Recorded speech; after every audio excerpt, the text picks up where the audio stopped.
अस्सलाम वालेकुम। Farooq bag मिस्सा Canada से। आज है जनवरी की 18 तारीख सन 2020, सॉरी 2021। और आज बात करते हैं कुछ ब्रॉडशीट की जो कंपनी पे कुछ ये जो वो प्लेन पकड़ा गया था मलेशिया में, और उसके बाद फिर अपोजिशन के कल जो मार्च कर रहे हैं इलेक्शन कमीशन में। तो मेरा चैनल है वेकअप कॉल फॉर बेग, तो प्लीज़ इसे सब्सक्राइब करें, और वीडियो पसंद आए तो लाइक भी करें और कमेंट भी शेयर करें। तो सबसे पहले तो शुरू करते हैं पीआईए के प्लेन से, जो कि एक मलेशियन कोर्ट की स्टे ऑर्डर की वजह से वहाँ उसको रोक लिया गया, और उस पर फिर तूफ़ान बदतमीज़ी मचाया अपोजिशन ने, जो कि वो हमेशा करते हैं कि जी देखें ये नाअहल गवर्नमेंट है, इससे ये नहीं हो सका वो नहीं हो सका। लेकिन अगर इसकी तफसील में जाएं तो अब जो बातें खुल के आ रही हैं, सबसे पहले तो वहाँ पे कोर्ट में एक पाकिस्तानी लॉयर को आने की इजाज़त ही नहीं दी गई, वो था ही नहीं, मौजूद ही नहीं था, तो एक तरफ़ा फ़ैसला हुआ। और उसका रीज़न ये था कि वहाँ जो जज था वो भी हिंदू था, जो प्रोसिक्यूटर था वो भी हिंदू था, तो उन्होंने पाकिस्तान को बदनाम करने की कोशिश की। हालांकि उस प्लेन का, उस लीज़ का जो केस था वो इंग्लैंड में चल रहा था, और मलेशिया की वो जुरिडिक्शन में भी नहीं आता था, क्योंकि कोई केस भी जब कोर्ट में हो तो इवन बैंक भी आपसे पोजीशन नहीं ले सकता। तो इसको जानबूझ के इस पे कब्ज़ा किया गया, वही जैसे ये जो श्रीवास्तव ग्रुप था, जो इंडिया जो कोशिश कर रहा है पाकिस्तान को बदनाम करने की। लेकिन बदकिस्मती ये है कि हमारे अपने जो पाकिस्तानी हैं, वो बजाय इसको समझने के, इसमें तहकीक करने पे या एक दो दिन इंतज़ार कर लें कि देखें असल हकीकत क्या है, वो फ़ौरन पोस्ट लगानी शुरू कर देते हैं, पाकिस्तान को बुरा भला कहना शुरू कर देते हैं, पाकिस्तान के लोगों को और पाकिस्तान की गवर्नमेंट को। हालांकि यही बात अब पुलवामा का जो सिलसिला खुला है, आप नहीं देखेंगे किसी इंडियन को या किसी इंडियन मीडिया को ये बातें शेयर करते हुए, क्योंकि वो अपने मुल्क के हमदर्द हैं। वो हालांकि झूठ भी बोलते हैं, सब गलत काम भी करते हैं, लेकिन कभी उसको वो बुरा नहीं कहेंगे। ये बदकिस्मती सिर्फ हमारी है। ये जो प्लेन थे ये लीज पे लिए गए थे, और उसके बाद ये इतने थर्ड क्लास प्लेन थे कि इनको यूरोप ने तो आने से वैसे ही बैन किया हुआ था। तो बजाय इमरान खान को बुरा भला कहने कि हमें चाहिए कि हम देखें ये किन लोगों ने लीज किए थे और क्या चक्कर चल रहा था। तो बाकी तो सब मालूमात आप कर सकते हैं, लेकिन एक बार फिर कहूँगा कि हमें देख लेना चाहिए, थोड़ा इंतज़ार कर लेना चाहिए, या फिर कोई थोड़ी रिसर्च कर लेनी चाहिए। उसके बाद आते हैं ब्रॉडशीट पे। तो ब्रॉडशीट का जो सिलसिला चला है, सही या गलत है, उसमें भी अगेन आज मैं बड़ा खुश हूँ कि गवर्नमेंट ने उसको पब्लिश कर दिया है। और मेरे ख्याल में सुप्रीम कोर्ट को इसको सुओ मोटो लेना चाहिए, और उसमें जो भी आए, चाहे वो पीटीआई का हो, चाहे नून लीग का हो, चाहे पीपल्स पार्टी का हो, या चाहे आर्मी का बंदा हो, सबको इसका जवाब देना पड़ेगा। और यही हमें, बजाय इसके कि हम इमरान खान की टांगें खींचना शुरू कर दें कि इसको उतार दो अब, ताकि हम चोरों को दोबारा वापस ले आएँ, हमें सपोर्ट करना चाहिए। ये इमरान खान की बहादुरी है कि उसने इसको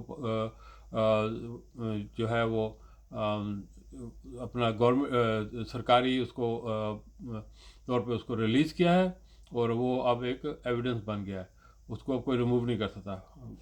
और ये जो किया था जनरल मुशर्रफ ने 2003 में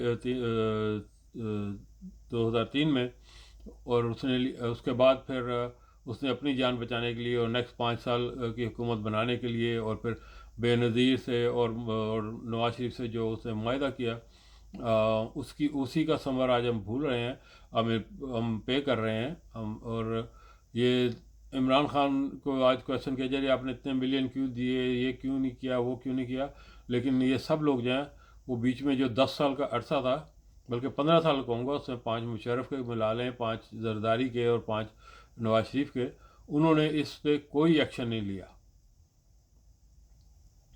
अब कहा जा रहा है जी इतना पैसा रवा था, क्यों क्यों पे किया। अगर हम ना पे करते तो आज इंग्लैंड में भी हमारे जहाज़ों पे कब्जे हुए होते, या हमारी कोई जो प्रॉपर्टीज़ हैं जो गवर्नमेंट ऑफ पाकिस्तान की, उन पे कब्जे हुए होते। फिर आपने कहना था देखें जी ये नाअहल गवर्नमेंट ने ये क्या कर दिया।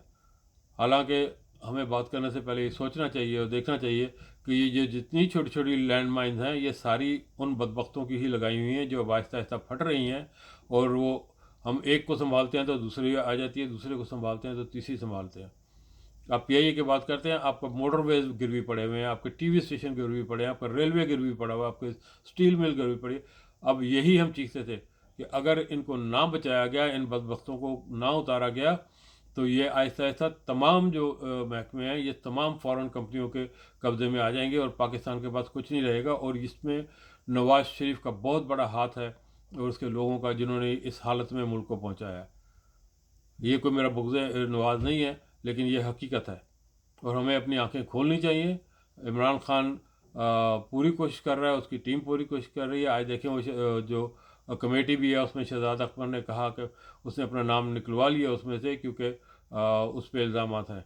तो अगर वो भी आता है तो एटलीस्ट ये पहली गवर्नमेंट है जिसने अपने हाजिर सर्विस मिनिस्टर्स और उनके जो एडवाइज़र हैं सबको उन्होंने लोगों के सामने खड़ा कर दिया है। तो हमें इन चीज़ों पे अगेन फिर वही बात है कि रिसर्च करनी चाहिए और जिन चीज़ों का नहीं मालूम उस पर थोड़ा इंतज़ार कर लें ताकि असल हकीकत सामने आ जाए और फिर हम उस पर बात कर सकें, बजाय इसके कि झूठा प्रोपेगेंडा वो हम आगे फैलाएं। और तीसरी बात है ये फॉरेन फंडिंग की, जो कि कल जिसके ख़िलाफ़ इलेक्शन कमीशन के सामने ये जो अब तो दो ही बचे हैं, फजल रहमान और मरियम सफदर, बाकी तो सब भाग भूग गए हैं। तो वो लेके जाएंगे शायद कोई मदरसे के बच्चों को घसीट घिसाट कर ले जाएंगे, जाके चार बंदे वहाँ नज़र आएँ। तो सबसे पहले तो हमें समझना चाहिए फॉरेन फंडिंग जो है वो जब कोई गैर मुल्क कोई इदारा जैसे रा और या कोई सीआईए या कोई इस तरह के और गवर्नमेंट जब आपको पैसा देती है वो फॉरेन फंडिंग कहलाती है। ये इमरान खान की जो जो जो ये फॉरेन फंडिंग कह रहे हैं उसमें उसने जैसे कि हमें मालूम है कि अमेरिका का लॉ हो रहा है, अमेरिका में लॉबियस्ट होते हैं, वो कानूनन उनको इजाज़त होती है, वो पार्टीज़ के लिए लॉबिंग करते हैं, उनके लिए फंड रेजिंग करते हैं और फिर वो उससे इलेक्शन लड़ा जाता है। तो इमरान खान का तो सबको मालूम है कि यहाँ उसकी पार्टी की मेंबरशिप है, हर बंदा मेंबरशिप देता है। जैसे कि यहाँ लिबरल पार्टी की है कनाडा में, कंजर्वेटिव पार्टी, एंटी पार्टी, आपको मेंबर बनना पड़ता है और आप हर साल उसकी फ़ीस देते हैं। तो बदकिस्मती से हमारे बहुत से लोगों को ये मालूम नहीं होता कि ये फॉरेन फंडिंग नहीं कहलाती। हाँ, आप इसको प्रोहिबिटेड फंडिंग कह सकते हैं, अगर कोर्ट में आप जाएं भी तो शायद पाकिस्तान के कानून में ये प्रोहिबिटेड फंडिंग होगी, इससे कोई डिस्क्वालीफाई नहीं होता। हाँ, ज़्यादा से ज़्यादा ये हो सकता है कि इस फंडिंग को वो गवर्नमेंट ले ले।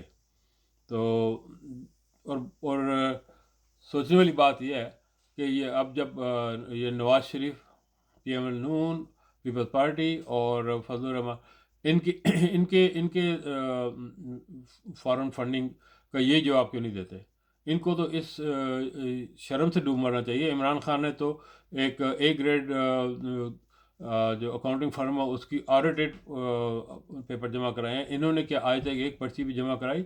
अब बिलावल हर जगह जाके तकरीरें करता फिर रहा है, उस बेशरम को ये मालूम नहीं कि उसके अपने पार्टी के फंडिंग के रिकॉर्ड कहाँ है, जो जो इलेक्शन कमीशन मांग रहा है वो क्यों नहीं पे करता। वही बात मरियम की है और वही बात फजल रहमान की, उससे मांगो तो वो कहता है जी आप कौन होते हैं हमें हमसे मांगने वाले हैं, और ये फिर जाके कभी नैब पे हमला कर देते हैं और कभी इलेक्शन कमीशन पे हमला कर देते हैं।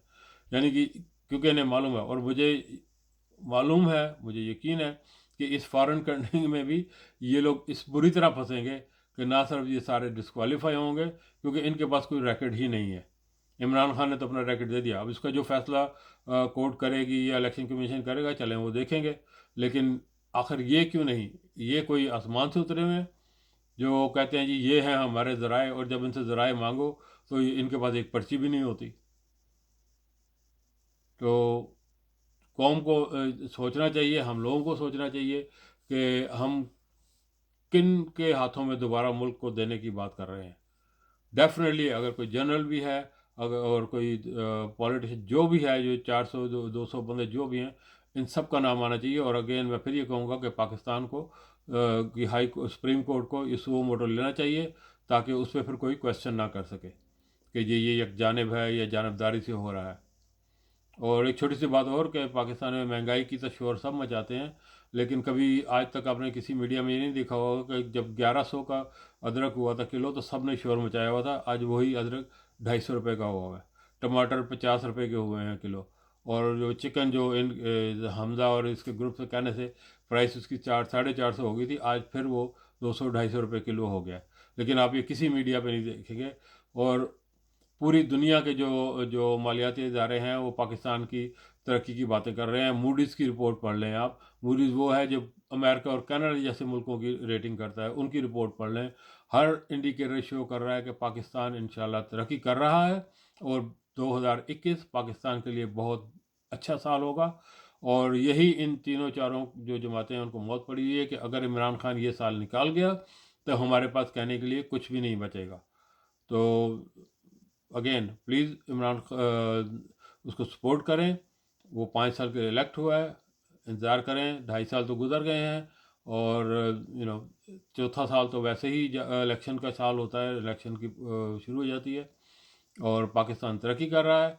और आपकी जो है इस दफ़ा 1.5 से 2% जीडीपी है, लेकिन अगले साल की प्रोडिक्शन ये है कि 4.5 से 5% होगी, which is a huge jump.